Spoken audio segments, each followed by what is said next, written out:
If I can have everyone's attention, we will continue our afternoon availability with Tony Stewart, driver of the number 14 Office Depot Mobile One Chevrolet, currently 6th in points with 3 wins so far this season. Tony, talk a little bit about coming into Watkins Glen this weekend. It's exciting. Obviously, we've been pretty good here in the past, so it's a track that we definitely look forward to coming to. I'm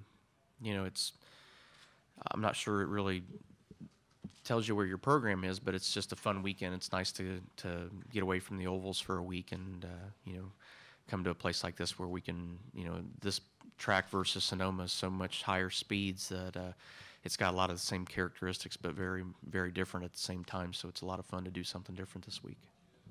All right, we'll open up for questions for Tony. Please raise your hand. We'll get a wireless mic to you. As always, please state your name and affiliation. Questions? We'll start over here to our right with Bob.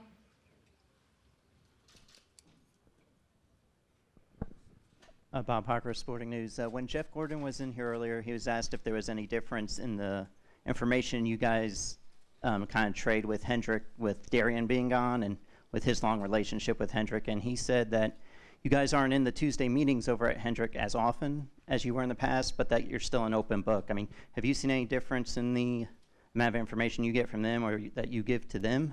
And maybe do you not need to go to the meetings because you've kind of built your program up?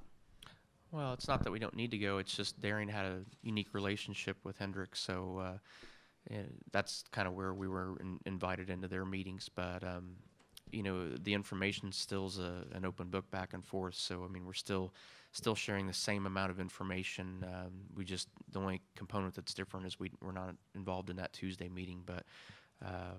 The relationship's still really, really good from both sides. I mean, we feel like that we're an asset to them, and we definitely know that they've been an asset to us for sure. So, that side of it really hasn't changed.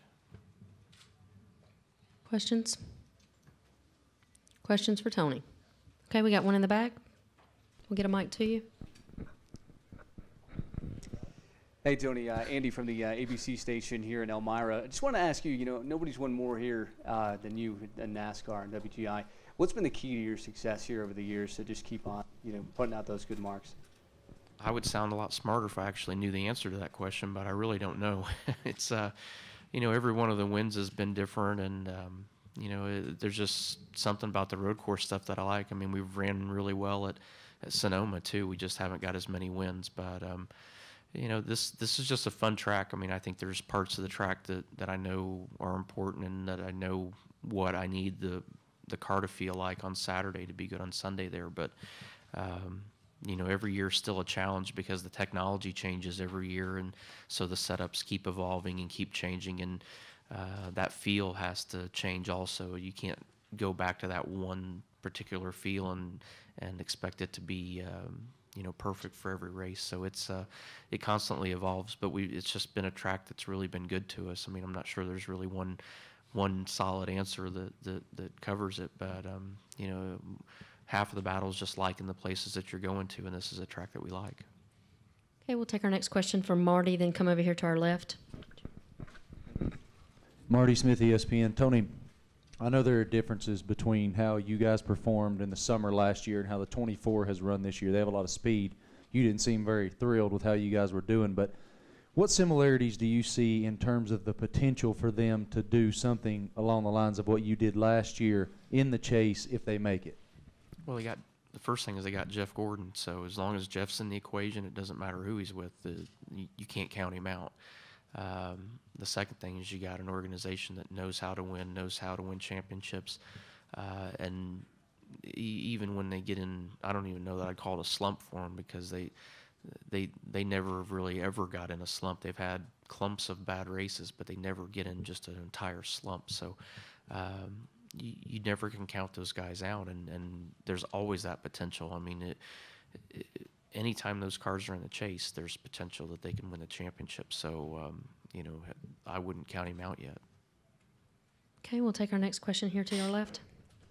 Tony, my name is Adon from towncriernews.com. I've been out of the media for about 10 years, so I've been noticing a huge difference in the NASCAR scene or just the racing scene in almost 10 years. Can you kind of address the not the differences, but just the explosion, with with Danica and just different kinds of fan bases, more different kinds of people. Racing had always kind of been a southern thing, and unless you're in a place like Watkins Glen. But can you talk about the explosion and different types of people, different types of sex watching and being fans of this race?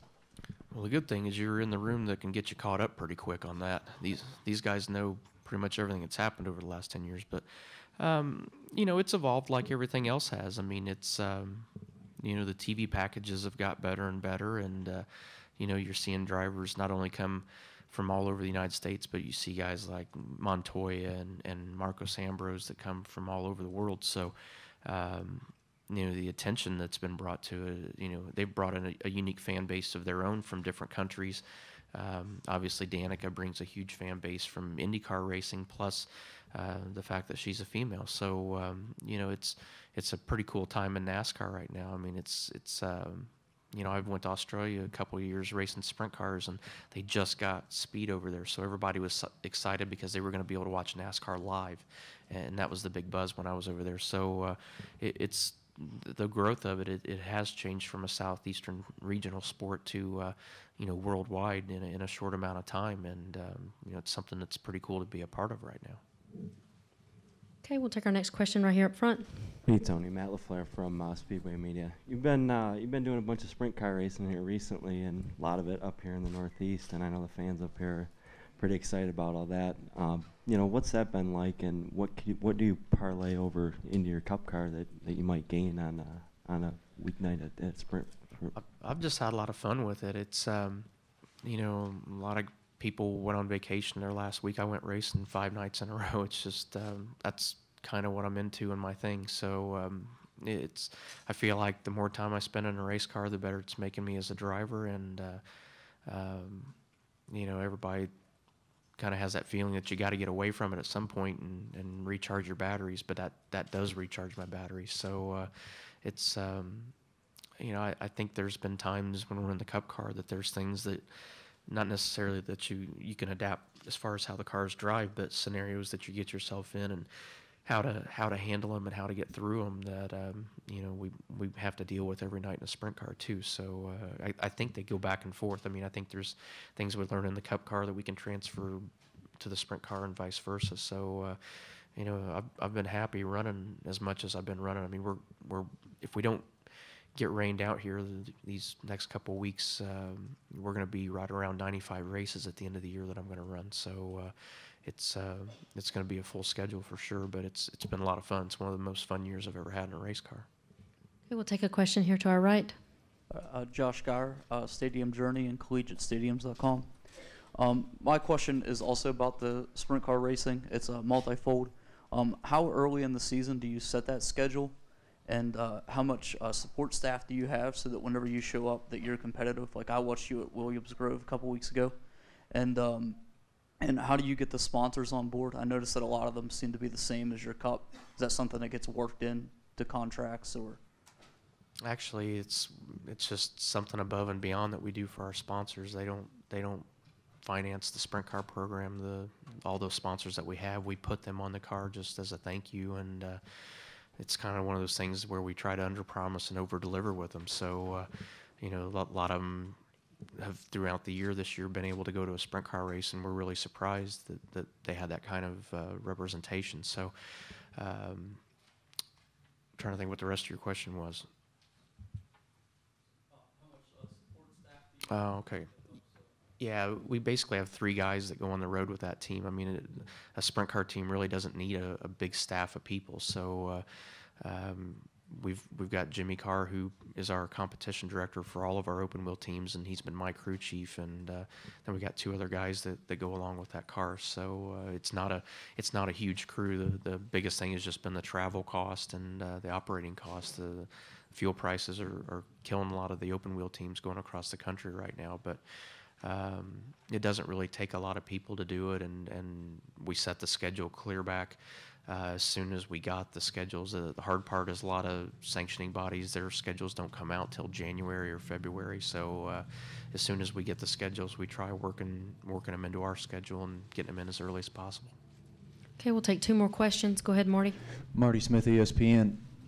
In speaking with guys like Casey who go periodically run a World of Outlaws car with his own team, he always notes how hard it is to get up to speed and how fast those guys are in their particular discipline.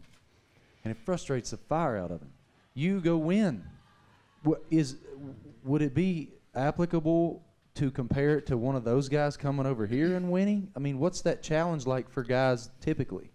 Well, I think the difference is, I mean, Casey's got to run a handful of them this year. I mean, I've run, I think, 40 races already this year with it, so it's a lot easier for me to adapt because I'm doing it so much. But it is hard. I mean, that's probably the hardest 2 cars to try to go back and forth between because of their handling characteristics and the physics of them. But it doesn't take Casey as long as he likes to explain to you because he goes out and kicks butt with it too. But it would take guys a while to go from that type of car to here, just like it would take time for anybody that runs a Cup car to go over there and run those cars.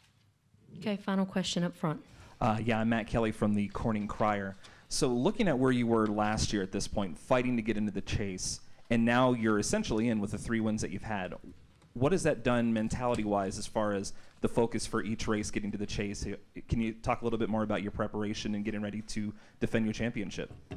Well, the preparation's the same. I mean, you still go week to week right now, but I think it's changed our focus from trying to make sure we get in the chase to trying to get our program more consistent and trying to figure out how we can do the same things that we did in the chase and work on that consistency. So, the wins are great. If you can get 5 wins like that in the chase, it's great, but won't do you any good if you follow it up with 5 25th place finishes. You won't be able to get it done. So we're just trying to close that gap between the good days and the bad days and make it more consistent and see if we can get the average a little better.